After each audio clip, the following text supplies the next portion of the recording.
Think in terms of love, passions, and gifts. Most of the time that you spend on this earth is allotted to you to make the most of the end of your life, right? That's the perspective that a lot of us hold when it comes to creating something that we hope to enjoy at the end of things.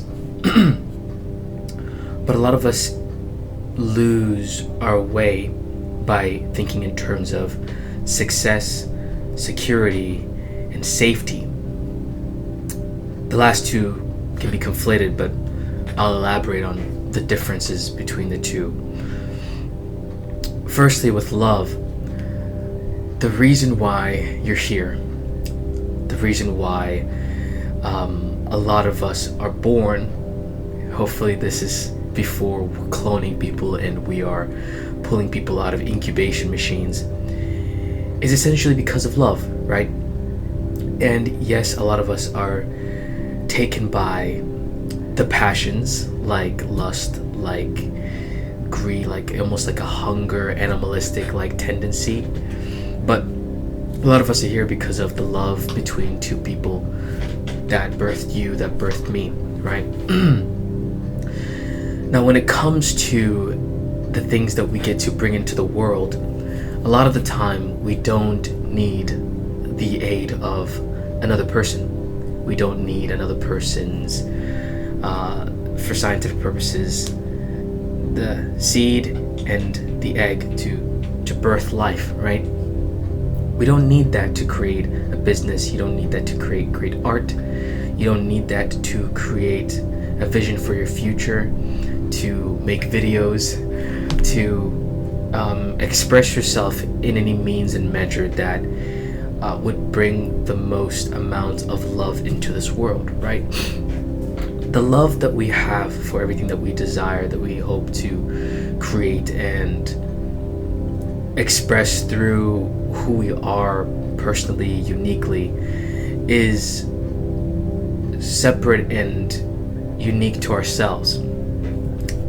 And that's really the main thing that we should consider when we're creating what we want to create, right?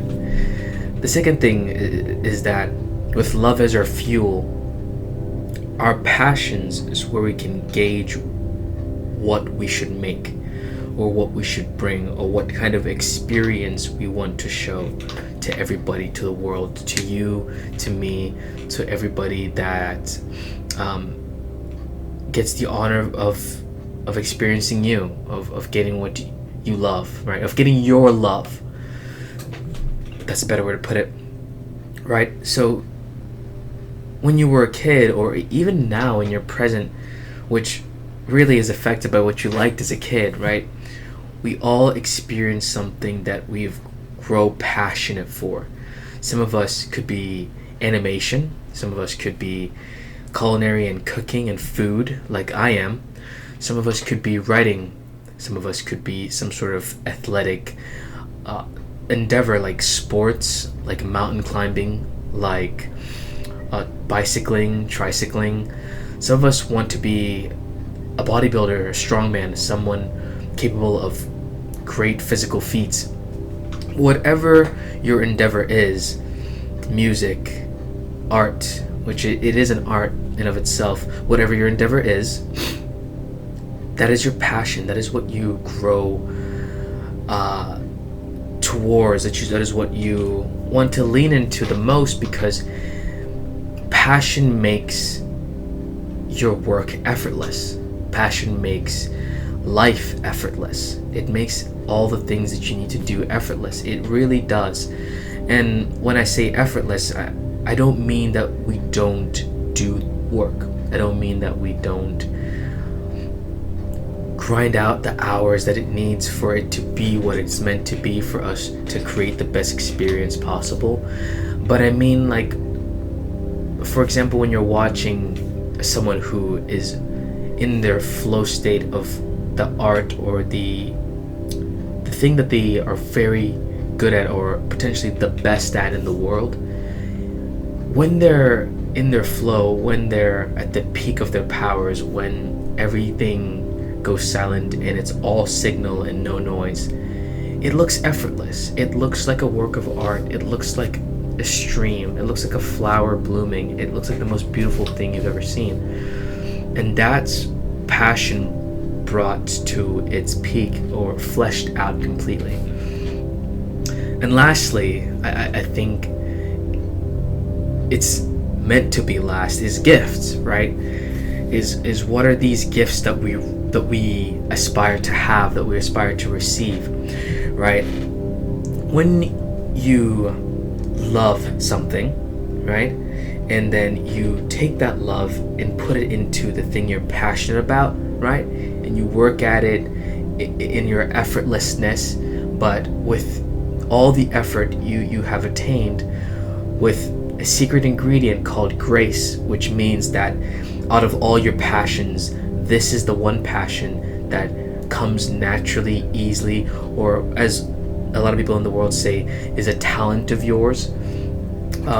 You're then able to receive gifts for your abilities, receive in a very crude way compensation, receive material wealth, and much more expansive things like peace of mind, like fulfillment, like serenity and ease to feel out and have your meaning of life, right?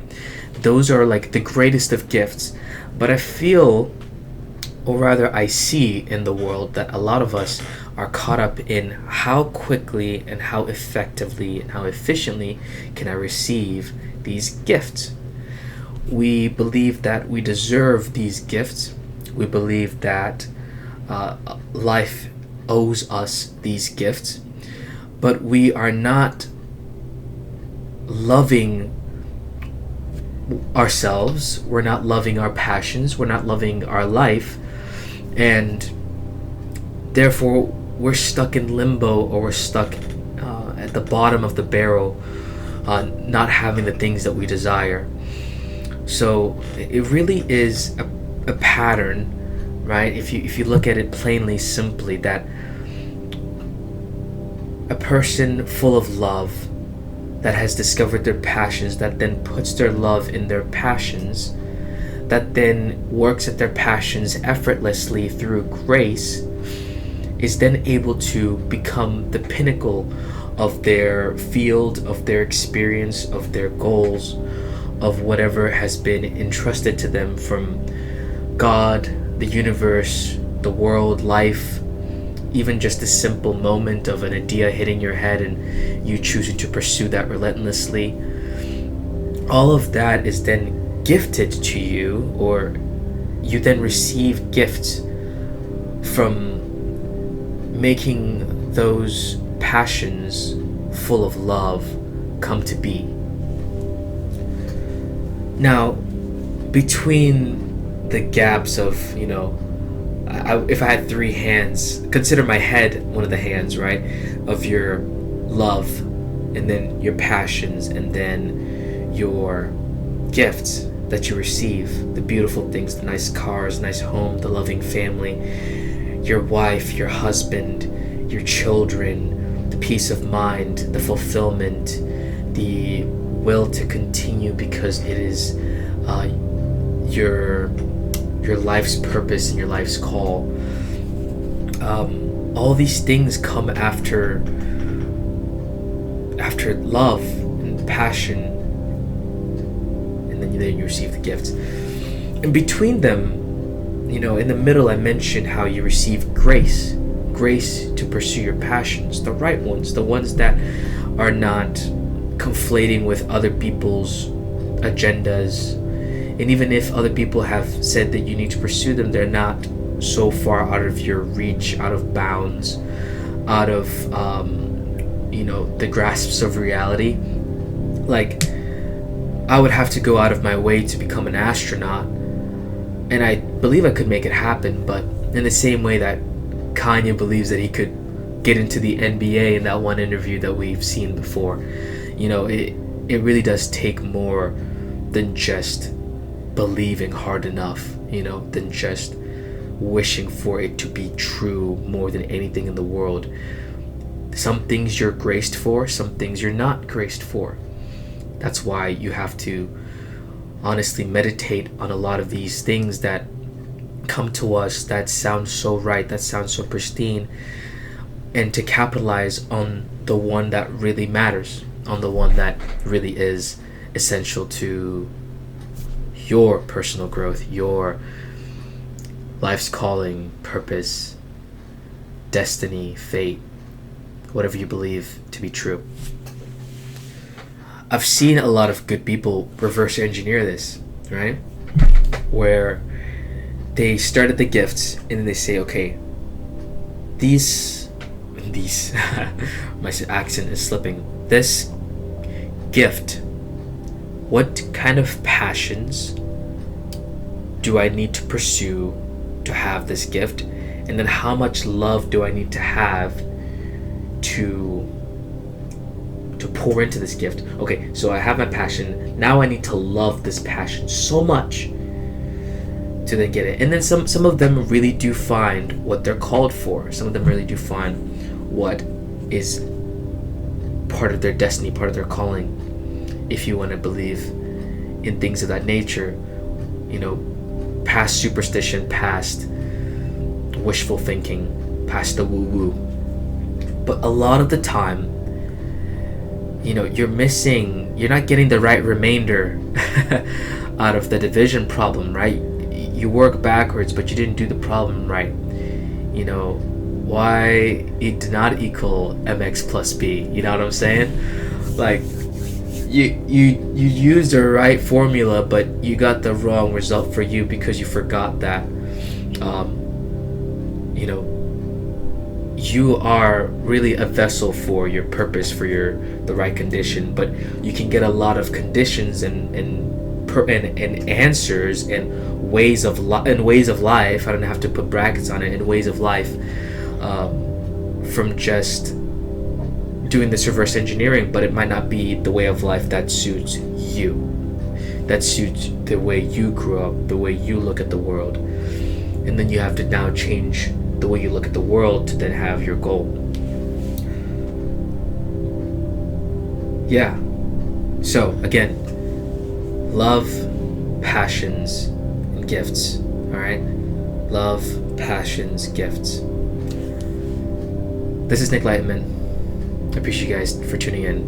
We're gonna try to make this daily. I love you guys.